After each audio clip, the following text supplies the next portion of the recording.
Gianna, I understand you have had a form of spiritual experience, something like I've put on my own website about, some parallel to what I've done myself.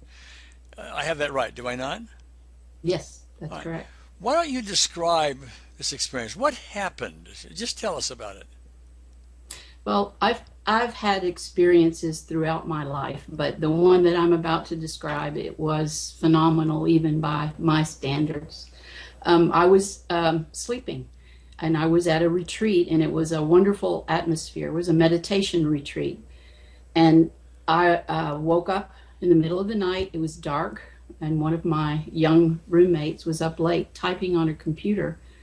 But I woke up because my heart was just pounding and I was sweating, and I had this funny feeling, and I thought I was dying, um, because this feeling, funny, it was phenomenal. It was beyond anything I've ever experienced, and it was absolutely glorious. And I thought, if this is death, then I don't know why I've been putting it off. Uh, it's really fabulous, but maybe I'm not dead because I see my roommate. And it went on, and it was like love for everything and everybody, every. It was just, it's just really hard to explain because it was so all encompassing. I just felt as if my whole being had dissolved into something much larger than me, and that larger thing was absolute, total love beyond anything I ever knew. It was wonderful. And what's interesting is I've had my own experience, and I've had other people discuss their experiences with me. They Hmm. almost always use a phrase like there was nothing but love, or they will use a phrase like I feel so protected, so safe, like there was nothing else. You didn't say it, but some people would say like I was one with everything. Well, yeah, that's what I meant by dissolving into it all. I was just love and lost the sense of meanness. Yes. Interesting. Yes. Let me ask you, in that state, if you could recreate it and be there permanently,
separation, are you really leaving what we would call our loved ones on this plane You know, behind?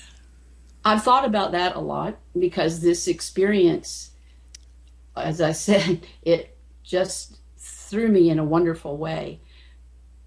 I don't know that I got enough time to get used to it. Mm-hmm. My experience as I do my meditation, or even as we speak right this moment, is that I am at one with the world. Now, granted, I'm not in this, I have to remind myself to come to it at this point in my development. In that sense, I'm completely aware that there's no separation.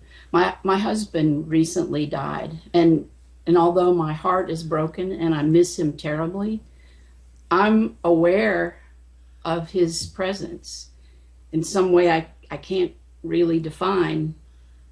And that part makes me glad that he's not in pain anymore and that he's with his Marines. Mm-hmm.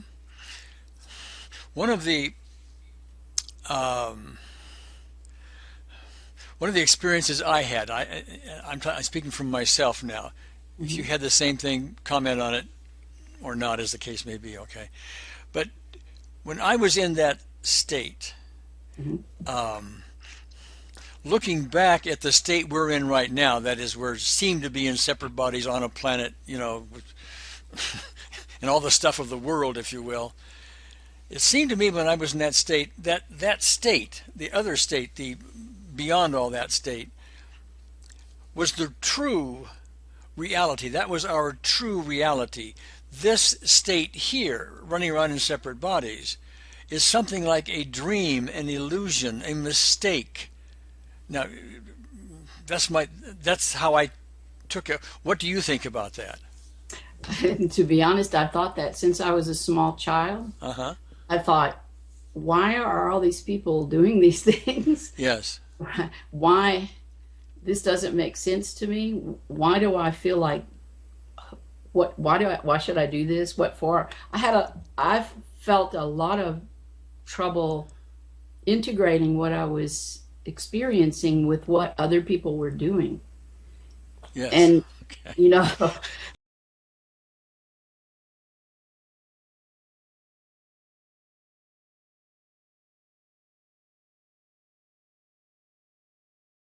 I just didn't understand it. It was that world and this world. Yes. So, yes, reality for me now, I am able to integrate that, and it's okay. Everything's, even bad things, I can accept and recognize that they are part of an illusion, that there's something much larger than that. I think as you were a youngster, somehow or other, or as we were youngsters, somehow or other, I was a lot more glued to this world than you were, because I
objects on a piece of paper, hold a piece of paper up. But one of the most important things about a composition is going to be you have a foreground and a background. That doesn't go away. In this case, it's a sheet of paper or a canvas or whatever it is. It's exactly the same thing. It all depends on where you want to put your focus. If you want to focus on the bad person, you can do that. If you want to focus on the bigger picture of we are all one and we are all filled with love and this is just an illusion acting out, you can do that too. And what's interesting, thank you for that. What's interesting in that is yes, you can focus on what you want. In fact, there's a little phrase in pop psychology that says you get what you focus on. You know, whatever you focus on is real for you. Okay, but when you see some misbehavior, to use our example, Mm-hmm. your senses focus on it. You're seeing and hearing and feeling things about this misbehavior, this bad thing, and the only way you have of focusing is to use your senses, because your senses supposedly tell you what's real in this world. If you're going to focus on love or the bigger reality, your senses aren't designed for that. You have to see that with some other facility. Now, comment on that, would you? Okay, two things. One is, when I taught junior high, there was a lot of misbehavior. And one of the things I decided when I first began teaching is that I was going to deal with each student as who they really were and not who I saw in that little body that's developing. And it took some practice to remember when I was about to pull my hair out, oh, I'm forgetting that they're just doing something. They're not that. You know, it's just a behavior. And I try to treat the situation accordingly rather than your natural instinct might be to, don't do that. You're such a hellion. Yeah, right. But it takes a constant reminder and training to be able to do that. And I have to admit that for me, I was much better with children because I could see that they have a whole future ahead. And I was a little less tolerant of adults. Yes. Okay. But my second point came when I learned meditation. And that was when you do the meditation techniques and you do them regularly, which for what we teach is 20 minutes 3 times a day to begin, you start to, that comes by itself. You don't really even have to do anything, because what you're learning to do is be present with everything. And even in that short period of time, you learn over, it usually takes about 6 weeks to really see the benefits, but you start to be able to respond to people in that way. So I'm hoping that by continuing this, I'll get better and better, and hoping that other people will want to do something that can take them there as well. Well, what's interesting is you're talking about a form of practice, and you use meditation. Okay. Mm-hmm. There's lots of ways to do this. I happen to be an avid student of A Course in Miracles. Are you familiar with it? Yes. Oh, yes. Okay. Now, it has a series of lessons in there, one lesson a day for a year. And while it doesn't call them meditations, many of them do have you put you in a meditative state. But the purpose there is more to blank your mind totally from all of the inputs of the outside world. In other words, to go get your senses out of the way is another way to say that. Okay. Mm-hmm. And when you can do that, and that's easier said than done. Yes, I know. When you can do that, then there's nothing left but that state. Mm-hmm. And so it's a matter of how much can we get out of the way in doing that. And one of the things that I've been experimenting with some is to use EFT to get me to the better depth of this meditative, these lessons within A Course in Miracles. Mhm. And so, I'll start doing it, and my mind goes all kind. I got my list of things to do, and my ego's in the way, and why am I doing this? And all this stuff comes up, okay. And so, out of a 10-minute practice, maybe I get 30 seconds of the real stuff, okay, and I just tiptoe into it. But I'm finding if I will do a little EFT, and so Mhm. even though a really simple EFT, even though I'm not able to get my stuff out of the way, I deeply, completely accept myself, getting my stuff out of the way, etc. Deeper meditation, etc. And aim it like that. Now I'm finding that when I do these lessons, I can get into it a little deeper and a little Mhm. longer each time. And so EFT can now be an aid, a tool, if you will, towards gaining this state. Now, have you ever tried that? Actually, interesting you should ask. The other night, I was doing the EFT on something completely different. It it actually was something that's really a difficulty now as I'm in my period of mourning, and I have things that I have to do, and my heart is just not in it. And so I thought, okay, well, this will help. And I did that maybe 5 minutes. I did different things on some stuff I wanted to do. And then I wanted to do my meditation, and I closed my eyes and I thought, wow, I'm already here. I'm already in this wonderful place without, some days are better than others in every practice, but it was much, it was much deeper and much more stable Yes. having done the ETF first.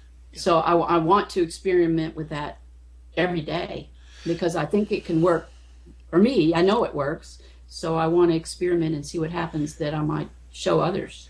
Yes, and I'm going to be developing a number of tools along this regard Hmm. to help those who are really interested in going this direction to get Hmm. them further and further along the path. I mean, I would love to be able to see everybody. I mean, this is kind of a lofty goal. I'm not even sure we can achieve it, but we can at least approach it, and that's important. That we Hmm. get everybody into that state you and I have been into, that ultimate state, Hmm. more and more often, even be able to call it up like that. I mean, you've got to go into a meditative state to get a portion of that, if I understood what you said before. No, no, I can do it now, You can anytime. you can get But into that full state you talked about. no, no, no, no. Okay. I've never gotten back there Okay, that's again. what I'm talking about. Okay. I But would love to. okay, when I say you get partly there, or however I said that, Yeah. in your meditation, you get to a great place, but it's Hmm. not to this greater place yet. Right. And I'm talking about getting to this greater place more often, being able to get it to it with more ease, and even getting to the place where it's there permanently at our choice. Hmm. Okay. Now, great, huge, lofty goal, I understand. Yeah. Nobody may ever get there, including myself. Hmm. But if we can approach it, if we only get 10% of that, that's stunning, is it not? Sure. You know? Really stunning. Yeah. So You that's get the 1%, it's likely to be stunning. yeah.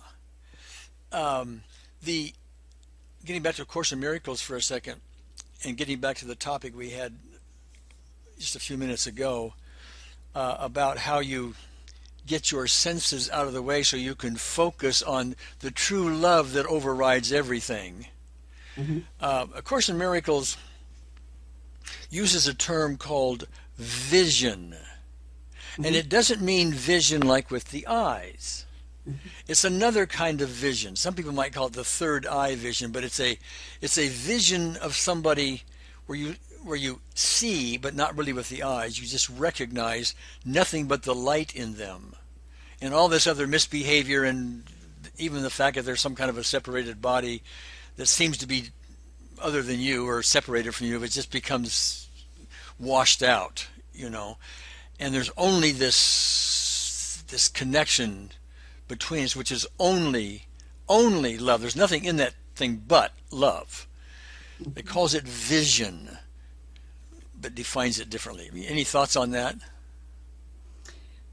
I have met people who I believe have that. Only a couple. And they ask me sometimes, did you see that? And I say, no, I don't seem to be able to see things, but I feel things. Like sometimes it's a really kind of a dramatic transfer. But I think that they do see what you're talking about. And it feels more like a vision. Yeah, yeah. Yeah, it's interesting because our senses, They're probably not involved at all. well, our senses are actually in the way. Yes. They are showing us something that we have to pay attention to. You know, our senses are how we get around this world, this dreamlike world, this illusion that we're in. But if you were to no longer pay your electric bill just because it's an illusion, you got some problems in this dream, do you not? Oh, yes. Yeah, okay. You have to figure out a way to do both things. Yeah. To live in both worlds. Yes. And eventually get to one world, the other one. So I mean, anyway, that's pretty hard to talk about. I know, but that's why we're doing it, because there's a lot of people who haven't been where you and I have been, and so they're listening in to what you and I are saying, and they're picking up from it whatever they can pick up, and hopefully they are motivated. So, well, sometimes I tell people, because a lot of people ask me, I live down here in Hickville, and a lot of people ask me if, what do you do that stuff for?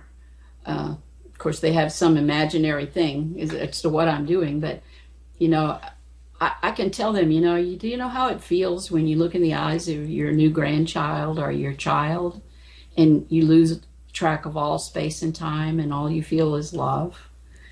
It's that. I want to be there all the time. Yes. Don't you like that place? Yes. And then they can respond to it. Yeah. Or that time when you were playing football, or which is really big here, or basketball, and then you felt yourself do these things, but you weren't really involved. It's that. I want to be there where you're not trapped in that. You feel it, but it's just that wonderful feeling. So that's how I communicate it to them on a more direct level. Yes. Okay. Gianna, very, very nice. I really appreciate you spending the time with us so we could share all of this, and I'm sure a lot of people are going to get some really good benefits out of your wisdom and experiences. So I want to give you a big thank you. Oh, well, I've enjoyed talking to you. This is wonderful.